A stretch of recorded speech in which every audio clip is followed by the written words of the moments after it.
Salut à toi, c'est Camille et tu es sur Tesla en Provence. Aujourd'hui, nouvelle vidéo très intéressante. On va traiter plusieurs sujets, donc reste bien jusqu'à la fin. Pense au petit pouce bleu si mon contenu te plaît et bien évidemment, abonne-toi pour ne rien rater des prochaines vidéos et merci à tous ceux qui sont déjà abonnés à la chaîne. Je te rappelle que dans la description de cette vidéo, juste en dessous, tu as des accessoires spécialement prévus pour toute la gamme Tesla et les voitures électriques. Donc, n'hésite pas à aller checker juste en dessous dans la description si tu es curieux et que tu souhaites customiser ta voiture.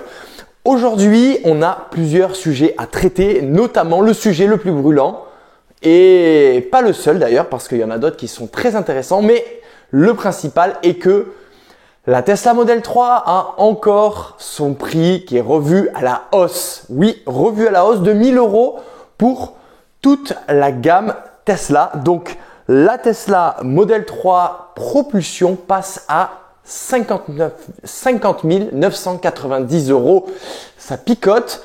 La grande autonomie passe donc à 59 990 € et la Tesla Model 3 Performance passe à 64 990 €. Donc, elles ont pris toutes plus ou moins 1000 € supplémentaires et ce qu'il faut noter, c'est que donc du coup, la propulsion et la Tesla Model 3 grande autonomie gardent le bonus de 2000 €. Évidemment, le bonus de 6000, ça fait un petit moment déjà qu'il est perdu. Mais attention, si tu as une Tesla, si tu souhaites acheter une Tesla Model 3 grande autonomie, comme tu es à 59 990 € et que la tranche du bonus est entre 45 000 et 60 000, si tu prends la moindre option, tu perds les 2000 €. Donc, ça veut dire quoi? Ça veut dire à la fois que tu vas payer donc ton option, plein pot, plus 2000 € de plus parce que tu n'auras plus les bonus d'état. Par exemple, si tu prends une couleur qui coûte entre 1000 et 1500 €, le gris, le noir, le rouge, etc., eh bien, tu vas ajouter ces 1500 € de couleur pour ta Tesla Model 3 et tu vas également enlever les 2000 €. Donc, ça te fait plus 3000 € pour la couleur. Ça commence à picoter. Et ce qui est relativement désagréable également, c'est que la livraison est dans un an. Voilà, pour toutes les Tesla, tu vas avoir la livraison dans un an. Donc, ça veut dire en 2023. Donc, en 2023, tu vas avoir cette fameuse livraison. C'est long, c'est long. Les autres constructeurs aussi sont également dans la même problématique. Donc, bon, ça reste quand même une excellente voiture et par rapport à la concurrence, même à ce prix-là, ça reste encore très avantageux puisque Tesla, de toute façon, on le sait, ils ont le carnet des commandes qui sont pleins à craquer. Ils peuvent pas produire autant qu'ils le voudraient et donc, du coup, ils sont obligés un peu stratégiquement parler d'augmenter les prix. Ils sont obligés d'augmenter les prix pour pouvoir lisser un peu les commandes. Alors certes, il y a peut-être moins de gens qui commandent, mais ils se font plus de bénéfices. Donc, franchement, c'est une stratégie comme une autre, mais en tout cas, eux, apparemment, ça fonctionne chez eux. On va passer à la deuxième nouvelle. Il y en aura d'autres après. On passe à la deuxième nouvelle. Ionity, donc, a placé à plus de 100 points de recharge de partout en Europe.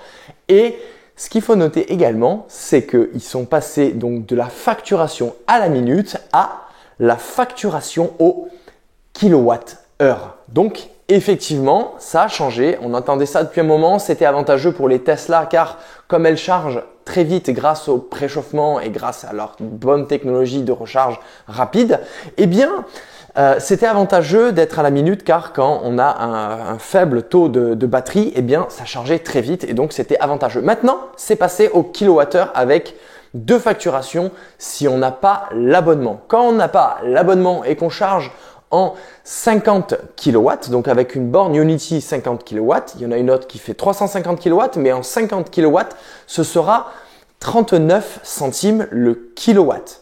Et si on charge sur la charge ultra rapide, donc sur les superchargeurs Ionity à 350 kW, on sera à 69 centimes le kilowatt.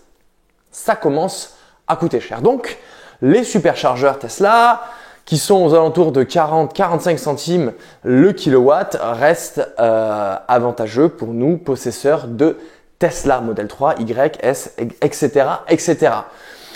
Encore une nouveauté, le Tesla Semi.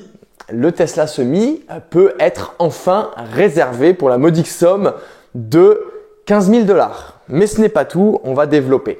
Donc ce Tesla Semi, c'est quoi? C'est le tracteur, donc c'est un semi-remorque, hein, c'est un gros camion que Tesla a inventé et est complètement électrique. Et il y a deux versions de ce Tesla Semi. Il y a une version avec 482 km d'autonomie WLTP qui est au prix de 150 000 $ et une autre version qui est donnée pour 800 km. Tu as bien entendu, 800 km d'autonomie WLTP en full électrique, donc en complètement électrique, et il est donné pour 180 000 $. On sait que les prix des camions ne sont pas donnés, même en Europe, donc c'est normal que c'est un prix onéreux, mais imaginez les économies, même si effectivement ça consomme un camion, hein, quand ça tire une grosse remorque, ça consomme. Mais ça reviendra toujours bien plus intéressant que le gasoil, surtout au prix à l'heure actuelle. Alors, je ne sais pas si vous avez vu un peu le cours de l'euro et le cours du dollar, mais en effet, le cours de l'euro et le cours du dollar, ils sont assez similaires. Avant, l'euro coûtait plus cher que le dollar et le dollar était inférieur. Maintenant, ça équivaut. Donc, si vous payez 180 000 $ un Tesla Semi pour votre entreprise, j'imagine que vous n'en servirez pas à vos effets personnels. Eh bien, si vous faites la conversion en euros, ça devient moins intéressant.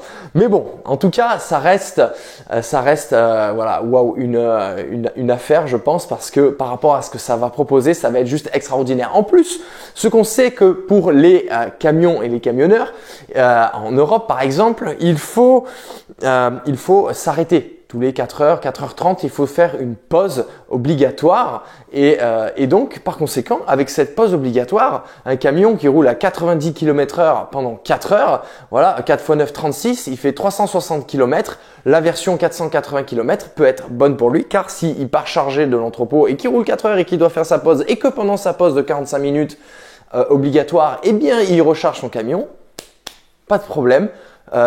Il repart pour X kilomètres et s'il faut qu'il refasse une pause, c'est encore possible. Et la version qui a 800 km d'autonomie WLTP, eh bien c'est tout aussi bien, voire même mieux, puisque à chaque pause, le camion, il va pouvoir recharger avec alors là, c'est les méga chargeurs, hein, c'est pas les super chargeurs, c'est les méga chargeurs. Pourquoi? Parce que ça envoie plus des kilowatts, ça envoie des mégawatts. Ça envoie des mégawatts car pour charger les batteries des camions Tesla Semi, c'est des grosses batteries. Je sais plus combien ça fait exactement, mais elles sont énormes. C'est 400 kilowatts, même plus. C'est énorme. Ça s'approche du mégawatt, même la taille d'une batterie.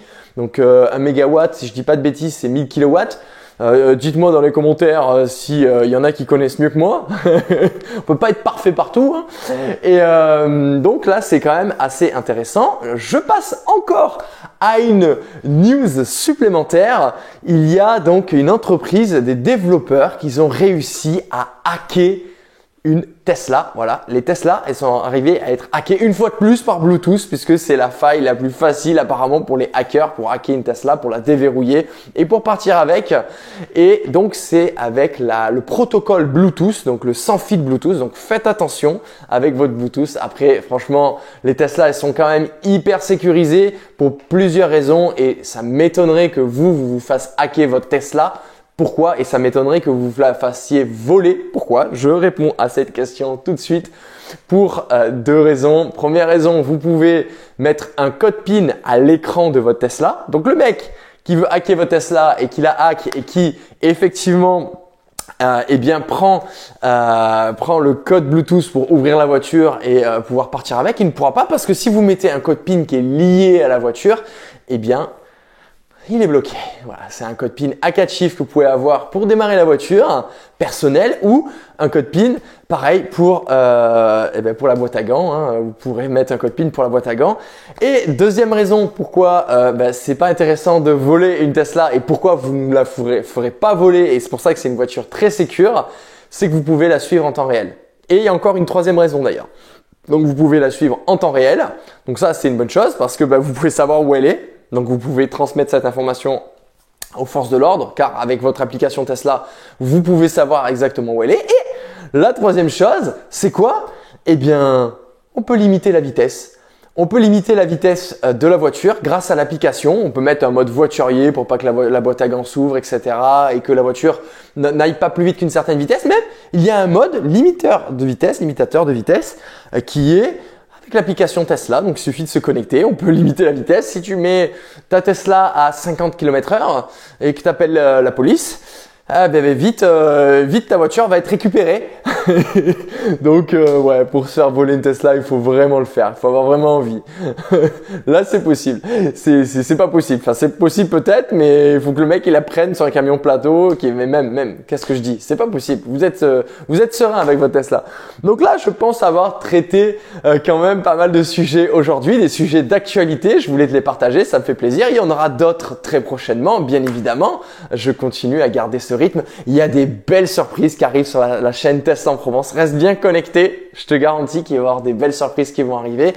Et je te rappelle que si tu souhaites équiper en accessoires et customiser ta Tesla Model 3, S, Y, X et voilà une autre voiture électrique, dans la description de cette vidéo, juste en dessous, tu retrouveras des accessoires. Voilà, donc tu auras des liens qui te mèneront vers une boutique d'accessoires. Donc n'hésite pas à aller checker. N'hésite pas à mettre le petit pouce bleu si cette vidéo t'a plu, si mon contenu t'a plu. Pour soutenir la chaîne, tu peux également mettre ce pouce bleu, t'abonner pour ne rien rater de toutes les prochaines vidéos que je vais te faire. Et merci si tu es déjà abonné à cette chaîne. Et moi, je te dis à très bientôt pour de nouvelles vidéos sur Tesla en Provence.